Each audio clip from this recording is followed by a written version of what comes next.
Bismillahirrahmanirrahim. Assalamualaikum warahmatullahi wabarakatuh. Waalaikumsalam.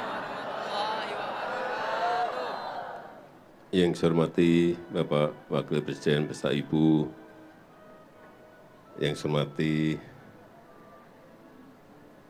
para kiai sepuh dan ibu nyai, para habaib, para pimpinan pondok pesantren, para pimpinan majelis-majelis agama, para alim ulama, para menteri yang hadir, para santri yang saya cintai,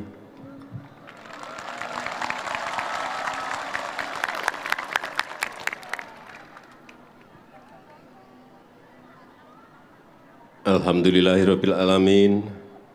Puji dan syukur kehadirat Allah SWT, kita bisa hadir kembali di zikir dan doa kebangsaan pada malam hari ini. Sungguh tadi sudah disampaikan oleh Bapak Wakil Presiden bahwa anugerah Allah SWT yang luar biasa bahwa kita bisa lepas dari COVID-19. Jangan lupa kita mensyukuri betapa keadaan yang mencekam saat itu, kengerian. Saya sendiri dengan Pak Wakil Presiden, dengan para menteri, nggak bisa membayangkan, ini COVID ini selesai kapan. Tiap hari di jalan-jalan ambulan, nguing semuanya. Sudah selesai yang Omikron, ganti yang Delta. Terus nanti ganti apa lagi, kita ini tidak bisa menebak dan hanya bisa ikhtiar dan berserah diri kepada Allah SWT.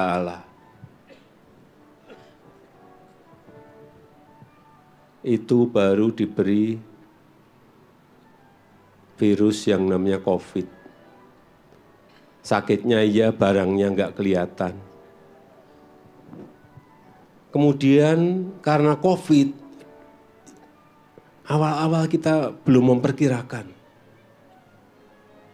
Ternyata dampak ekonominya secara global, secara dunia juga luar biasa dampaknya.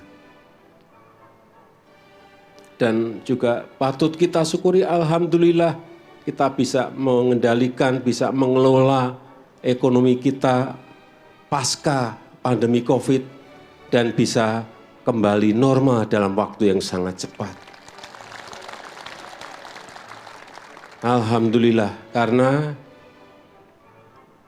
Bapak Ibu hadirin hadirat, sampai saat ini sudah 96 negara yang menjadi pasiennya IMF. Kita pernah jadi pasien IMF di tahun 97-98. Itu pun saat itu waktu krisis nggak ada 10 negara. Ini sudah 96 negara jadi pasien IMF. Jangan ada yang tepuk tangan. Belum seperti tadi yang disampaikan oleh Bapak Presiden. Dibarengi lagi dengan krisis energi, dibarengi lagi dengan krisis pangan di mana-mana. Karena ada tambahan lagi setelah COVID, ada krisis ekonomi, ditambah lagi perang di Ukraina. Gandum yang dari Rusia biasanya keluar bisa 130 juta ton, tidak keluar sama sekali. Dari Ukraina biasanya 70 juta ton, tidak bisa keluar sama sekali. Sehingga harga gandum naik dan banyak kekurangan pangan di banyak negara. Energi juga sama, gas dan minyak karena perang juga naik begitu dahsyat. Gas di Eropa, di salah satu negara ada yang naik sampai 700%. 700%. Di sini bensin naik 10-20%, demonya 3 bulan. Itu 700%, Bapak Ibu bisa bayangkan. Sekali lagi, alhamdulillah. Patut kita syukuri, jangan lupa mensyukuri nikmat yang diberikan Allah Subhanahu wa taala kepada bangsa kita Indonesia. Ini semua bisa kita raih, bisa kita capai berkat kerja keras seluruh komponen bangsa kita. Berkat gotong royong seluruh lapisan masyarakat. Kita ingat saat COVID, semua bekerja bergotong royong. Yang sakit ada yang ngirimi makanan, saya ingat itu. Yang sakit diisolasi tapi tetangganya mengirim buah-buahan. Inilah berkat gotong royong seluruh lapisan masyarakat, COVID bisa kita atasi. Dan tentu saja tidak lepas dari ketangguhan, kegigihan, kesabaran, tawakal kita bersama dalam menghadapi berbagai tantangan. Dan di mana akar dari semua itu adalah kepercayaan kita kepada Allah Subhanahu wa taala. Kita berserah diri dan juga berikhtiar. Dan kita juga patut bersyukur. Saya pernah baca ini di sebuah berita. Berdasarkan survei internasional, ini yang survei bukan orang Indonesia tapi internasional, yang saya baca, 96% masyarakat Indonesia itu percaya kepada Tuhan. Dan angka ini adalah tertinggi di dunia. Allah. Alhamdulillah, tertinggi di dunia. Di atas negara-negara lain, baik di Afrika, Eropa, Amerika, dan bahkan di Timur Tengah. Di Turki itu angkanya 75%, kita 96%. Ini menjadi salah satu modal kuat kita sebagai sebuah bangsa karena kepercayaan kita kepada Allah Subhanahu wa taala. Ada hal yang sangat penting agar manusia punya moral dan tata nilai yang baik, agar punya kekuatan dalam menghadapi berbagai masalah yang ada. Masalah ke depan akan semakin kompleks dan semakin banyak. Punya kompas dalam hidup. Ada kompasnya kalau kita percaya kepada Allah Subhanahu wa taala. Dan seperti tadi yang disampaikan oleh Bapak Wakil Presiden, melakukan hal yang baik, menghargai dan saling tolong-menolong di antara kita.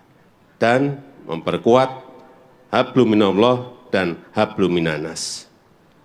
Serta menjauhkan kita dari hal-hal yang tidak baik, hal-hal yang buruk. Dan pada kesempatan yang baik ini saya ingin menyampaikan ucapan terima kasih yang sebesar-besarnya kepada para kiai, kepada para ulama, kepada para tokoh agama, kepada tokoh masyarakat, kepada guru-guru kita, kepada orang tua kita, dan seluruh komponen bangsa yang secara konsisten dan tidak kenal lelah terus mengenalkan, terus mengajarkan, terus membimbing kepada anak-anak kita, generasi penerus bangsa, tentang kepercayaan kepada Tuhan, tentang kepercayaan kepada Allah Subhanahu wa taala.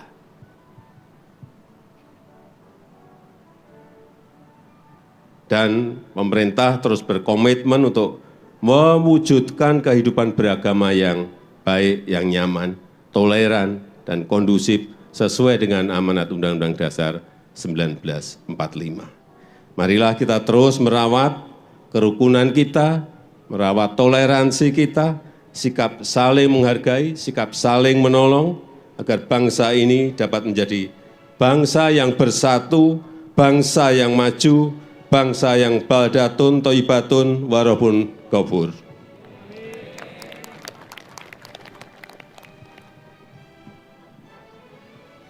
Dan di hari yang baik ini, hari pertama, ini adalah hari pertama di bulan kemerdekaan, hari pertama di bulan Agustus, sebagai wujud syukur kita atas berkah kemerdekaan yang diberikan oleh Allah Subhanahu wa taala, saya mengajak kepada seluruh kiai, para habaib, para alim ulama, para tokoh agama, para santri yang hadir, serta seluruh komponen masyarakat bergabung secara daring untuk bersama-sama melantunkan zikir, melantunkan doa, memohon ridho Allah SWT, memohon perlindungan dan berkahnya agar bangsa ini terus melaju untuk Indonesia maju.